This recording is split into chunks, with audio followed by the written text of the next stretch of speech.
Mga boss, 22 lang sa 1,700, BP Sara sinisi umano'y palpak na classroom program sa DepEd. Ayon yan kay Claire Castro, mga boss. Ibinalik na naman nila ang kanilang palpak na mga ginagawa. Ang palpak na ginawa ng administrasyon ni PBBM ay binabato naman nila kay VP Inday Sara na sinasabing nasa kanya umano yung nung siya ay DepEd Secretary pa, mga boss.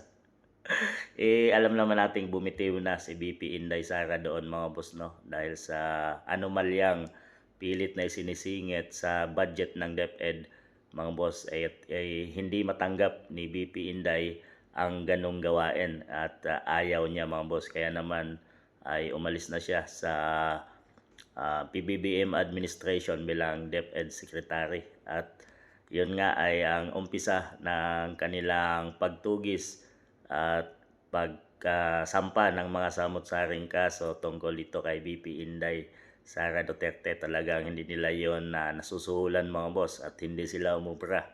At doon nagumpisa ang lahat ng kaguluhan. At ngayon ay sinisisi ni Auntie Clear ang palpak na ginawa. Ito pinagmamalaki pa naman ng kanyang amo na si PBBM na 22,000 classroom na ang natapos sa kanilang administrasyon. Yung pala ay 22 lang sa 1,700 na propose na classroom na itatayo sana, mga boss.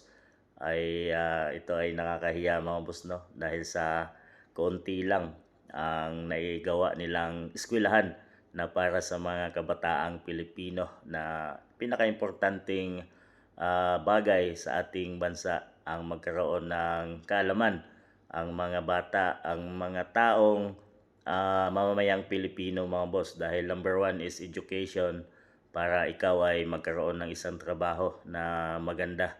At pag wala kang education, mahirap mag-apply ng trabaho, mga boss, at mahirap ang iyong magiging kapalaran at mahirapan ka. Ay pilit naman nilang sinisi kay BP Inday Sara.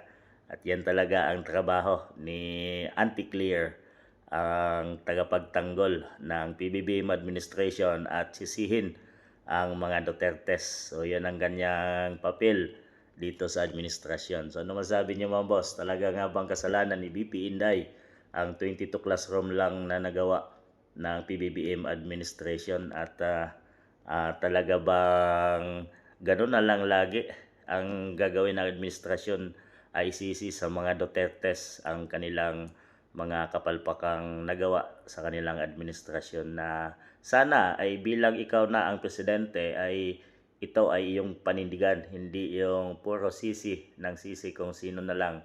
At dahil ikaw na nga ay nakaupo dyan sa pinakamataas na posisyon ng ating bansang Pilipinas, ay dapat ito ay masolusyonan at hindi isisi sa ibang tao, mga boss, at lalo na dito sa mga Dutertes. Ano sa tingin nyo, mga boss?